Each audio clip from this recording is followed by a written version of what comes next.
자, 기도하겠습니다. 하나님 아버지, 주의 은혜를 허락하옵소서.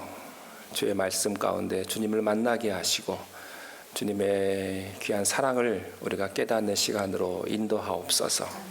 예수님의 이름으로 기도하옵나이다. 아멘. 오늘의 설교는 예수님에 대해서 사람들이 수군수군거리고 또 비난하고 조롱하고 의심하고 예수님에 대해서 계속 부정적인 사람들의 이야기입니다. 성경에는 정말 예수님을 만난 많은 사람들이 있습니다. 진짜 예수님을 만난 사람은 감당할 수 없는, 주체할 수 없는 그런 감격과 흥분이 있습니다. 여러분, 보통 사람도 아니고 내가 하나님을 만났는데 어찌 감격하지 않을 수 있겠고 어찌 흥분하지 않겠습니까? 정말 하나님을 만나고 예수님을 만나면 잠을 못 이루고 또 그 흥분과 그 감동 때문에 눈물을 흘릴 수밖에 없습니다. 교인 중에서도 보면요, 어떤 분은 찬송가 그러면 찬송가를 하면 목사님 한 장만 더 해요. 우리 한 장만 더 해요. 그런 분이 있어요. 근데 또 어떤 분들은요, 찬송가 중에 5절짜리를 고르면 인상 쓰시는 분이 있습니다. 왜 3절짜리 듣는데 5장을 불러가지고 실제로 한국에서 제가 구영재배 인도할 때 인상 쓰시는 분들이 있더라고요. 한 장 더 한다고 그러면 그만하자고 그러고, 또 기도를 조금만 더 하자고 하시는 분이 있어요. 목사님 기도 조금만 더 해요. 기도 제목 있어요. 또 성경을 읽다가 밤을 새는 분들이 있습니다. 예수님을 정말 만난 사람은요, 정말로 밤을 새서 성경을 읽습니다. 성경을 보면 볼수록 내 마음에 감동이 있고 감격이 있고, 그리고 구석구석에 가서 혼자 기도를 합니다. 왜 그럴까요? 주님을 만났기 때문입니다. 예수님을 만나지 않은 사람들은요, 그냥 형식적인 예배를 드립니다. 그리고 예배가 조금 늦게 끝나면 예민해집니다. 왜 이렇게 예배가 안 끝나나? 그리고 자꾸 시계를 봅니다. 별로 중요한 일도 없는 것 같은데 자꾸 시계를 보시고 이렇게 예민해지는 분들이 있습니다. 요한복음 1장 2절과 또 4절까지의 말씀을 보면 사도 요한은 예수님에 대한 자기 고백을 이렇게 합니다. 그가 태초에 하나님과 함께 계셨고 만물이 그로 말미암아 지은 바 되었으니 지은 것은 하나도 그가 없이는 된 것이 없느니라. 그 안에 생명이 있었으니 이 생명은 사람들의 빛이라. 예수님을 이렇게 소개합니다. 사도 바울은 그가 만난 예수님을 이렇게 소개합니다. 빌립보서 2장 6절부터 8절까지인데요. 너무나 유명한 말씀 우리 함께 읽겠습니다. 시작. 그는 근본 하나님의 본체시나 하나님과 동등됨을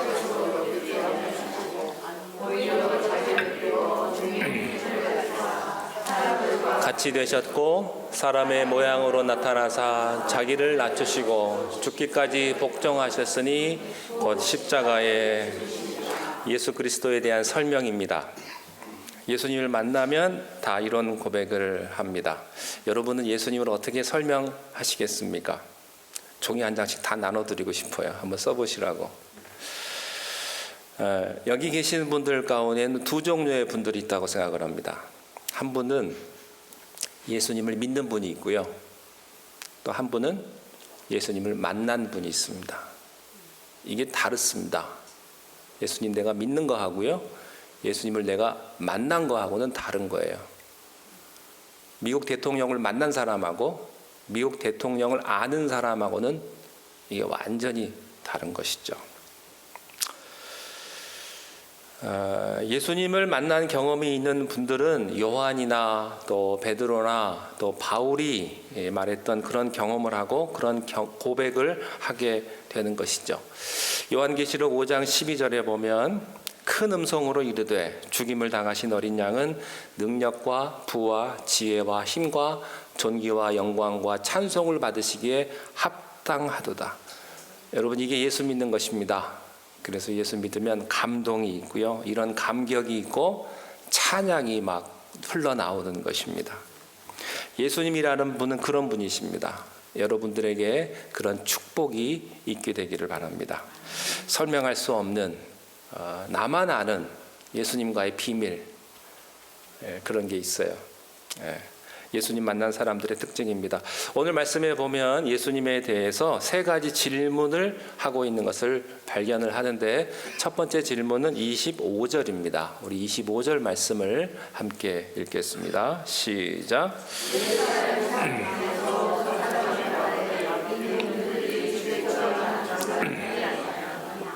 예수님께서 공개적으로 성전에서 많은 사람들에게 성경을 가르치실 때 많은 사람들이 모였습니다. 근데 그때 첫 번째 던지는 질문은 이거예요. 아니, 사람들이 이런 얘기를 한 거예요. 권력이 있는 사람들이 잡아 죽이려고 했던 바로 그 사람이 아니냐 하는 겁니다. 그러니까 사람들 사이에는 공경원하게 예수를 사람들이 죽이려고 하는구나 라고 하는 소문이 이미 다 퍼졌던 것이죠.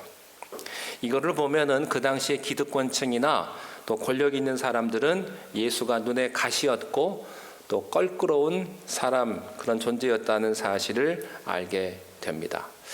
두 번째 질문은 26절에 있습니다. 26절 시작. 보라, 당국자들은 이 사람을 참으로 그리스도인 줄 알았는가? 예수님께서 지금 공공한 장소에서 많은 사람들 앞에서 지금 말씀을 가르치고 있는데, 저 사람이 잘못한 일이 있으면 왜 안 잡아가냐는 거예요. 잡아가면 될 텐데 왜 그런 소문만 이렇게 도는 것이고, 예수가 저렇게 있으면 당국자들이 와가지고 예수를 지금 잡아가야 되는 거 아니냐? 왜 예수를 은밀하게 죽이려고 하느냐 하는 거죠. 왜 그럴까요? 떳떳지 못하니까, 뭔가 캥기는 게 있으니까. 예수님이 정말 잘못된 사람이라고 하면 잡아갈 거예요. 많은 사람들 앞에서. 예수는 잘못된 분이 아니기 때문에 예수님을 공개적으로 붙잡는 게 굉장히 껄끄럽고 어려운 거죠. 이게 자기 모순입니다. 그래서 당국자들이 이 사람을 참으로 그리스도인 줄 알았는가? 참 뉘앙스가 묘한 그런 참 질문을 던집니다. 세 번째 질문은 31절인데요. 31절은 더 재밌습니다. 우리 31절을 읽겠습니다. 시작. 우리 중에 많은 사람이 예수를 믿고 말하되 그리스도께서 오실지라도 그 행하실 표적이 이 사람보다 더 많으냐 이렇게 또 질문을 합니다. 그들은 예수님을 메시아로 믿지 않았거든요. 그들을 그리스도로 믿지 않았어요. 근데 만약에 예수가 메시아도 아니고 그리스도가 아니라고 가정을 하자는 거예요. 예수가 하나님이 아니라고 그들이 말한 것처럼 가정을 한번 하고 얘기를 해보자 하는 거죠. 근데 예수라는 가짜 메시아라고 생각을 하고, 만약에 진짜 메시아가 온다면 지금 와 있는 예수님보다 더 큰 일을 메시아가 할 수 있겠느냐 하는 거예요. 아주 묘하고 아주 재미있는 질문입니다. 그리고 여러분, 이 질문은 2000년이 지난 지금도 유효한 거예요. 왜냐하면 예수님 이후에 수많은 사람들이 존재했는데 예수님보다 더 위대하고 예수님보다 더 사랑이 많으시고 예수님보다 더 크신 분이 한 분도 없었기 때문입니다. 자, 메시아가 온다 한들 지금 와 계신 이 예수님보다 더 위대한 일을 하겠느냐? 할 수 없다는 거예요. 예수님은 참 메시아입니다. 십자가의 사랑을 우리에게 보여주신 분이시죠. 그분은 존귀와 영광과 찬양을 받으실 분이세요. 그러나 예수님이 능력이 없어서, 예수님의 말씀이 부족해서 사람들이 안 믿은 것이 아니라, 믿지 않은 것이 아니라 사람들의 오만과 불신앙이, 사람들의 고집이 예수님을 거부했던 거죠. 그래서 사람들은 예수님을 체포하고 싶었던 거예요. 여러분, 그 사람이 아무리 옳은 말을 해도요, 그 사람이 내가 싫은 사람이면 다 싫은 거예요. 아무리 똑바른 소리를 해보세요. 내가 그 사람 싫으면 그 사람 하는 모든 말은 다 가짜고 그렇게 믿고 싶은 거죠. 30절 함께 보시겠습니다. 30절 시작. 그들이 예수를 잡고자 하나 이는 그의 때가 아직 이르지. 사람들은 예수님을 체포하고자 했습니다. 그러나 예수님을 잡을 수가 없었기 때문에 바리새인과 서기관들은 예수님의 무슨 어떤 트집을 잡기 위해서, 어떤 책을 잡기 위해서 사람들을 보내는 장면이 32절에 나옵니다. 32절 시작. 예수에 대하여 무리가 수군거리는 것이 바리새인들에게 들린지라. 대제사장들과 바리새인들이 그를 잡으려고. 과연 예수는 어떤 분일까? 지금 이 사람들은요, 예수를 믿을 수도 없고 안 믿을 수도 없어요. 그래서 예수님에 대해서 빈정대고 조롱하고 의심하고 거부하고 이런 것을 계속 보게 되고, 나중에는 이게 계속되다 보니까 예수님에게 채찍을 던지고 돌을 던지고 십자가에 못 박는 데까지 가게 되는 것입니다. 자, 27절로 돌아가서 우리 한번 다시 거슬러서 한번 보도록 하겠습니다. 27절 시작. 그러나 우리는 이 사람이 어디서 왔는지 아노라. 그리스도께서 오실 때에는 어디서 오시는지 아는 자가 없으리라. 사람들의 갈등은 이런 겁니다.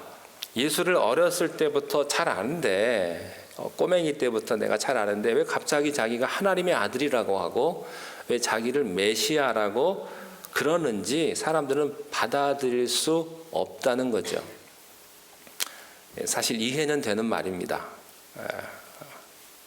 뭐 그렇게 생각할 수도 있을 것입니다.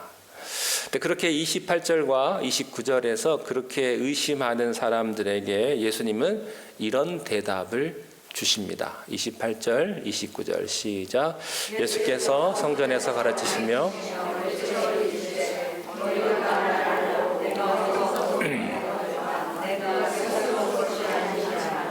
나를 보내신 이는 참되시니 너희는 그를 알지 못하나 나는 아노니 이는 내가 그에게서 났고 그가 나를 보내셨음이라 하시니. 사람들은 예수님의 그 출생과 성장과 또 가족들을 모든 것들을 종합해 볼 때 이런 갈등을 가졌어요. 여기에 예수님은 두 가지 대답을 하십니다. 나는 스스로 온 것이 아니다라는 거예요. 나를 보내신 분이 계시다 하는 겁니다. 두 번째는 나를 보내신 분을 당신들은 모른다. 그렇지만 나는 안다. 예수님이 이렇게 말씀을 하신 거예요. 사람들은 예수님의 이 말에 더 갈등을 느꼈을 거예요. 갈수록 오리무중입니다. 그래요. 여러분들 교회에 오셔서 설교를 듣고 처음에 성경 말씀을 읽을 때는 이런 동일한 고민을 우리들도 하게 됩니다. 이게 말이 되냐 이거예요. 이게 실제로 있을 수 있느냐 말이죠. 앞만 읽어봐도 그게 그거 같고 한편으로는 알 것도 같은데 또 모를 것도 같고 그런 거죠. 그러나 어느 날 성령이 임하면 내 눈에 비늘이 벗겨지고 성령께서 임하시면 내 귀가 열리고 그리고 이해할 수 없었던 그런 말들이 이해가 되고 믿음으로 받아들여지고 예수님이 살아 움직여서 내게 접근해 오는 것을 깨닫게 되는 것이죠. 예수님께서 이렇게 접근해 오실 때에 그 순간에 내 안에 있는 모든 어두움이 떠나가고 죄가 녹아지는 경험을 하게 되는 것입니다. 뭐가 쑥 빠지는 그런 경험을 하는 거예요. 아마 예수님을 경험하신 분들은 그런 게 있을 거예요. 내가 너무너무 힘들고 어둡고 초조하고 불안했는데 어느 순간 예수님의 말씀을 통해서 내가 뭔가 그 어둠이 쑥 빠지고 내가 정말로 마음의 평강을 느끼고 평안을 느끼고 그런 것들을 실제로 경험하는 것입니다. 찬송가를 부를 때 어떤 분들은 찬송가를 그렇게 재미없이 부르는 분들이 있어요. 그렇지 않거든요. 여러분 찬송처럼 이렇게 감동적인 것은 없어요. 사람들이 예수님에 대해서 수군거렸을 때 예수님께서 33절에서 한 말씀을 더 하십니다. 33절입니다. 시작.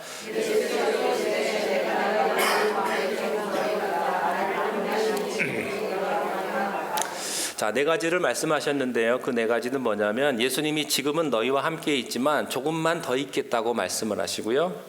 또 나는 나를 보내신 이에게로 돌아간다 이렇게 말씀을 했고, 너희는 나를 찾지 못할 것이라 이렇게 말을 했습니다. 그리고 나를 만나지도 못할 것이다 이렇게 말을 합니다. 둘 중에 하나죠. 정신병자든지 아니면 진짜 하나님의 아들이든지. 그래서요, C.S. 루이스라고 하는 영국의 유명한 석학이자 지성인인 그가 이렇게 말을 했어요. 예수님을 만난 다음에 세 가지의 대답을 그가 이렇게 말했습니다. 예수를 만나면 세 가지 대답을 할 수가 있다.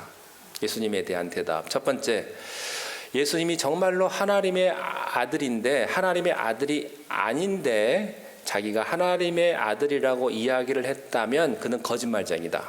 두 번째, 하나님의 아들이 아닌데 그가 아들이라고 그렇게 주장을 했다면 그는 정신병자다. 세 번째, 그가 정말로 하나님의 아들이라면 그 말이 진리다. 그분은 참 하나님의 아들이다. 이 셋 중에 하나를 골라라. 여러분, 예수님이 거짓말했을까요? 아닌 걸 알면서도 주장했을까요? 아니면 정말로 자기가 하나님의 아들이라고 착각을 했을까요? 아니면 진짜 하나님의 아들이었을까요? 대답은 하나입니다. 그분은 하나님의 아들이십니다. 그래서 우리가 예수님을 체험하는 게 중요하고 예수님을 경험하는 게 중요합니다. 자, 그러면 문제가 있어요. 그렇다면 과연 우리가 예수님을 경험하고 체험할 수 있겠는가 하는 거예요. 그 대답도 확실합니다. 그분이 살아계시다면, 그분이 정말로 함께 하신다면 그분을 체험할 수 있다는 사실입니다. 만약에 그분이 살아계신 분이 아니라고 한다면 내가 체험할 수 없거나 또는 미스틱하게 되겠죠. 신비주의에 빠지게 되겠죠. 그러나 정말로 그분이 살아계신 분이라면 우리는 확실한 대답을 할 수가 있어요. 여러분은 그분을 만날 수 있습니다. 여러분의 가정에서 여러분이 기도할 때 하나님이 여러분을 만나 주실 수 있다라고 하는 사실입니다. 저는 여러분들이 예수님을 머리로만 만나지 않기를 바랍니다. 지식으로만, 여러분의 그 세상적인 경험의 세계로서만 예수님을 만나지 않기를 바랍니다. 종교적인 나의 과거, 여러분 우리가 얼마나 교회를 이렇게 많이 다녔어요, 여러분. 수십 년 동안 교회를 다녔지 않습니까? 근데 예수님 만나야 되지 않겠습니까? 언제까지 예수님을 머리로만 믿으시겠어요? 참 살아계신 하나님, 그 능력의 하나님, 그 기도의 응답을 우리가 경험해 봐야 되지 않겠습니까? 여러분, 많은 사람들은요, 예수님 만난 다음에 자기의 모든 것들을 다 포기하고 선교지로 떠나는 사람들이 있어요.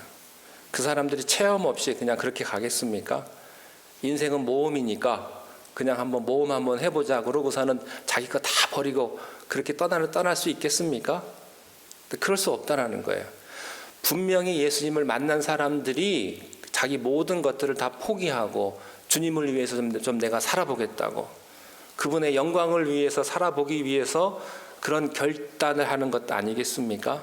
그분이 너무나 확실하니까 그분을 위해서 내가 직장도 버리고 돈도 버리고 명예도 버리고요, 내가 그분을 위해 살아보겠다 이거예요.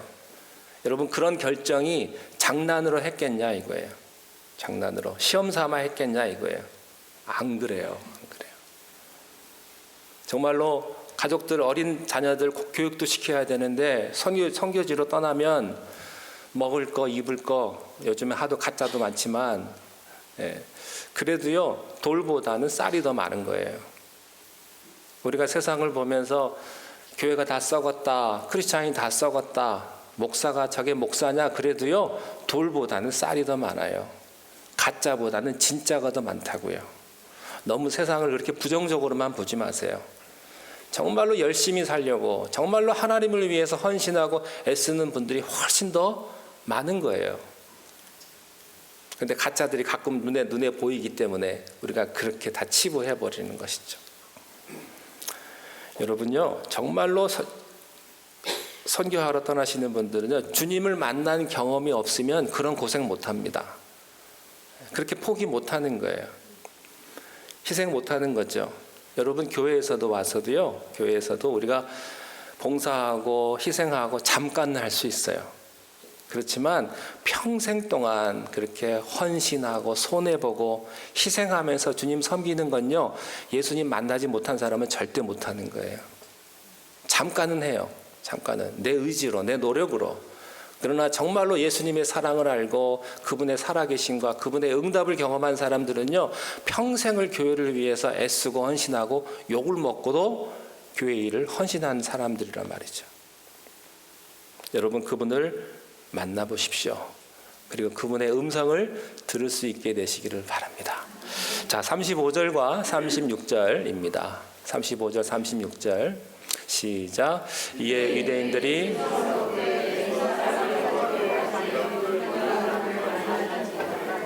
헬라인 중에 흩어져 사는 자들에게 가서 헬라인을 가르칠 터인가?